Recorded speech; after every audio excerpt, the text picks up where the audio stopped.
Bienvenue à tous sur notre chaîne.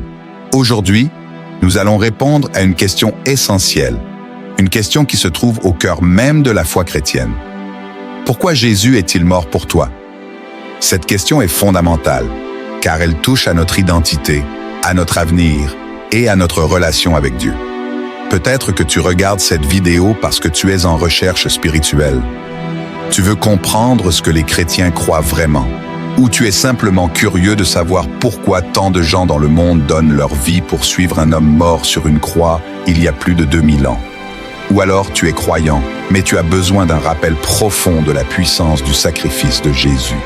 Quelle que soit ta position, je veux que tu saches une chose. Tu es ici pour une raison. Rien n'arrive par hasard. Dieu a un message pour toi aujourd'hui. Un message d'amour, de vérité et de transformation. Dans cette vidéo, nous allons explorer la profondeur du péché, le plan de salut de Dieu, la signification de la mort de Jésus, la puissance de sa résurrection et ce que cela signifie pour ta vie concrètement. Ce n'est pas juste une histoire ancienne, c'est une réalité vivante qui peut changer ton présent et ton éternité. Alors reste avec moi jusqu'à la fin, car tu ne veux pas manquer ce que Dieu veut te dire aujourd'hui. Si tu n'es pas encore abonné à cette chaîne, fais-le maintenant. Clique sur le bouton « S'abonner », active la cloche pour recevoir les prochaines vidéos et like cette vidéo si tu veux que le message de l'Évangile atteigne encore plus de personnes. Ce simple geste peut avoir un impact éternel.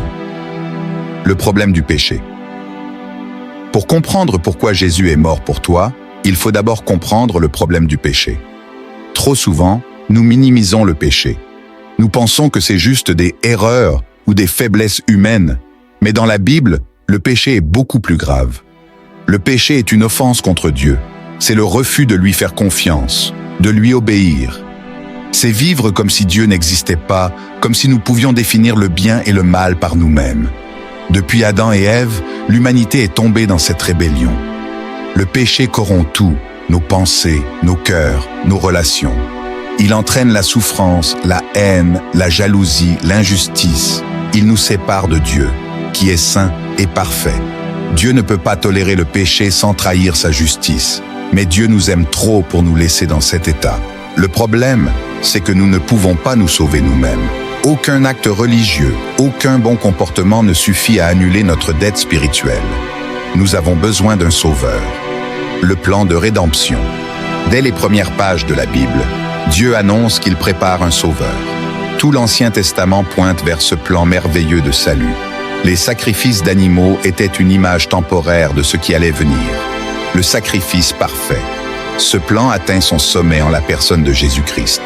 Jésus, le Fils de Dieu, est venu sur terre, non pas pour juger, mais pour sauver. Il a vécu une vie parfaite, sans jamais pécher. Il a aimé les exclus, guéri les malades, proclamé la vérité de Dieu avec puissance. Mais le but ultime de sa mission était la croix. Jésus est mort volontairement, en prenant sur lui nos fautes, nos trahisons, notre honte. Sur la croix, il a crié « Tout est accompli ». Il a payé le prix en entier. Ce que nous méritions, il l'a pris sur lui. Ce que lui méritait, il nous l'offre. C'est l'échange divin. Et par son sang versé, nous avons la paix avec Dieu.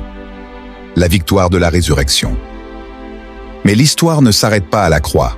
3 jours plus tard, le tombeau est vide. Jésus est vivant. Sa résurrection est la preuve qu'il a vaincu le péché, la mort et Satan. Elle atteste que tout ce qu'il a dit est vrai. La résurrection change tout. Elle signifie que l'espoir n'est pas mort, que la vie éternelle est une réalité, que la souffrance n'a pas le dernier mot, et surtout, que toi aussi, tu peux ressusciter à une vie nouvelle. Cette puissance de vie est disponible aujourd'hui, pour toi, maintenant. Jésus veut te relever, te restaurer, te remplir de sa présence. Ce n'est pas une idée, c'est une expérience personnelle. Comment recevoir ce salut? Le salut n'est pas un héritage culturel ou une appartenance à une religion. C'est une rencontre personnelle avec Jésus. Et cette rencontre commence par la repentance et la foi. La repentance, c'est reconnaître que tu as besoin de pardon. C'est pleurer sur ton péché, désirer changer et te tourner vers Dieu. Ce n'est pas une simple tristesse, c'est un changement de direction. La foi, c'est faire confiance à ce que Jésus a fait. Croire qu'il a payé pour toi. Croire qu'il t'aime. Croire qu'il est ressuscité et qu'il est Seigneur. Tu peux prier simplement « Jésus, je te donne ma vie. Pardonne-moi, change-moi, je crois en toi. » Et c'est le début d'une vie nouvelle.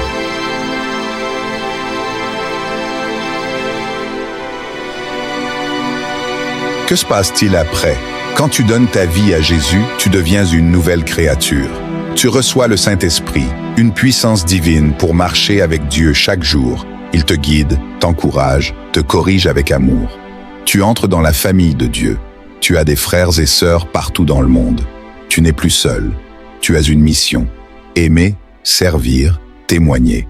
Tu vas grandir, apprendre, être transformé. Tu vas chuter parfois, mais Dieu sera là. Ta vie aura un but éternel. Et un jour, tu vivras pour toujours avec lui. Conclusion plus. Appel à l'action puissant. Aujourd'hui, tu as entendu la vérité. Tu sais que tu es pécheur, mais tu sais aussi que tu es aimé. Jésus est mort pour toi, pas seulement pour l'humanité en général. Pour toi, personnellement, il t'appelle. Il tend la main, il veut entrer dans ta vie et tout changer. Mais c'est à toi de répondre. Alors maintenant, je t'invite à faire ce pas de foi. Là où tu es, parle à Dieu. Dis-lui que tu veux le suivre. Demande-lui pardon. Invite-le à entrer dans ton cœur. Tu n'as rien à perdre et tout à gagner. Et si tu l'as fait, mets-le en commentaire. Nous voulons prier pour toi, t'encourager, t'accompagner. Like cette vidéo pour qu'elle touche d'autres personnes. Abonne-toi à la chaîne pour recevoir chaque semaine des messages qui fortifient ta foi. Active la cloche pour ne rien manquer. Partage cette vidéo avec au moins une personne aujourd'hui. Tu peux être le canal que Dieu utilise pour changer une vie. Que Dieu te bénisse. N'oublie jamais, tu es aimé, tu es appelé, tu es sauvé.